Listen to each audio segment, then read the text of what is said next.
Alors le sujet politique numéro 1 pour les Français demeure le pouvoir d'achat. Sans majorité absolue, Emmanuel Macron va avoir du mal à faire voter son projet de loi. Et ce matin sur Europe 1, on prend de la hauteur, vue sur nos voisins européens. Comment font-ils, eux, face à l'augmentation des prix ?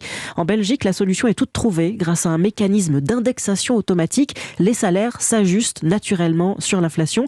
Un système salué par l'OCDE, mais difficile à suivre pour les chefs d'entreprise. Le reportage de Laura Van Lerberg. Fabrizio est patron d'une gaufrerie. Cette année, ses employés lui coûtent plus cher. En cause, l'indexation automatique des salaires. On n'a pas le choix. En Belgique, c'est la norme. On suit. L'indexation est calculée en fonction des prix du quotidien, l'énergie, l'immobilier, l'alimentation ou encore la santé. Mais le tabac, l'alcool ou le carburant sont exclus. À partir de 2% d'inflation, les salaires des Belges augmentent eux aussi de 2%.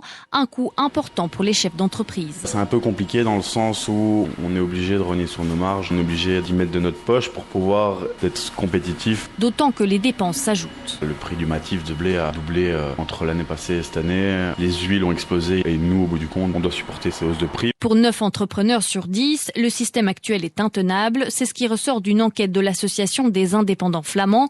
Un constat aussi partagé par Monica de Jong, directrice générale de la Fédération des entreprises belges. On voit qu'il y a vraiment une panique. Il y en a vraiment qui se posent la question si on va encore pouvoir survivre avec tous les coûts auxquels ils sont confrontés. C'est même plus une question de plus faire des bénéfices, mais c'est une question de faire des pertes. Prochaine indexation d'ici l'été, le risque, entrer dans une spirale inflationniste. Laura Van Lerberg, correspondante d'Europe 1 à Bruxelles.